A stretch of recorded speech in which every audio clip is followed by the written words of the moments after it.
I'm not supporting the disruption of the world, but I'm reminding you that perhaps some of this disruption is a necessary process to move from the old into the new. And the most important thing here is first to watch your fear of letting go of the old. The fear, what will replace it? Will we all die in this process? Will everything be lost? Everything we have loved. And then to remind yourself of your power to co-create. As the old falls away, so important that you are able to step in saying, now, in this space that is opened, here is what we choose to co-create. A world of mercy, peace, friendship, loving kindness, well-being, joy.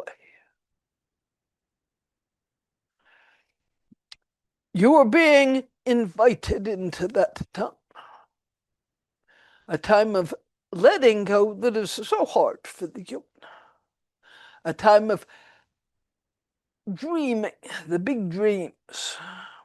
What would a world look like that is truly at peace? Envisioning a world of peace, of cooperation, of co-creation, of well-being for all beings. What would it look like? You're not the politicians who are going to put together the political structure, but the political structure is an outflow and not a ground. You are the ones who create the ground. As you are able to be present with your feelings of fear, your presence of a world out of control, your feelings of anger at some of the authorities who are trying to push this world only for their own individuated use. Stop and note. I am Shantidas. I am a servant of peace. And I can use my energy to support peace in the world, or I can use my energy to further hatred and oppositionality. It's very frightening to have the ground pulled out from under you. Some of you may have rebuilt homes around you, had the walls torn down.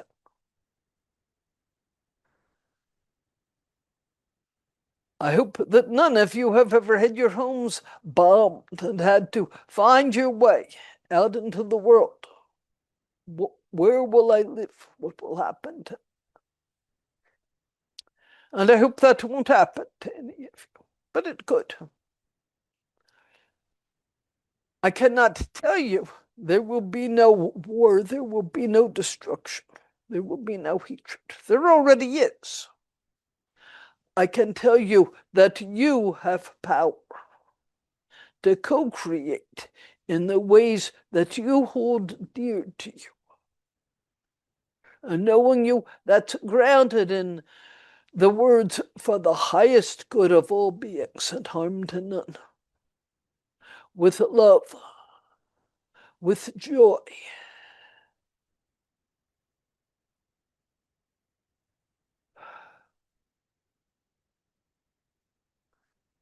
What will that world look like?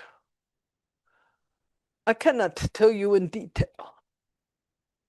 but I suspect that eventually it will come to a world as we enter fourth density.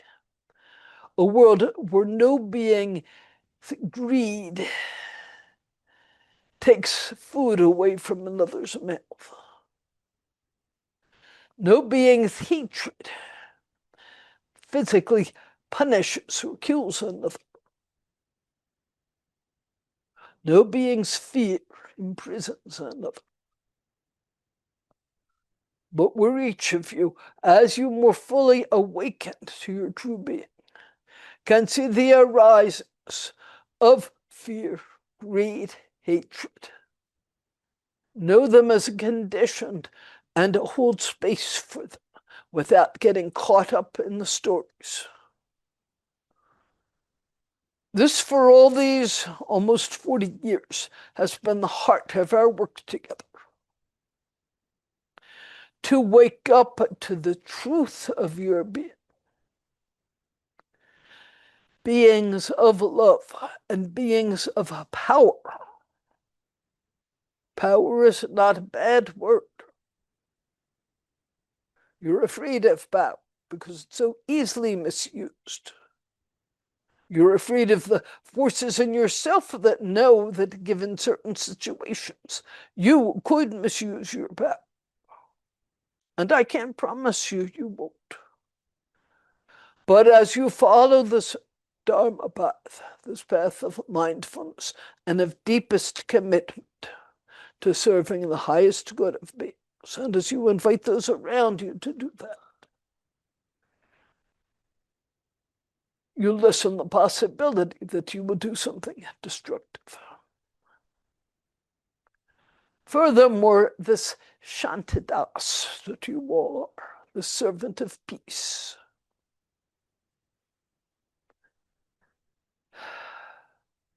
this being is willing increasingly to look deeper at his or her fear and pain. And as I have spoken it, not to get caught in stories, including the story, I should not feel angry.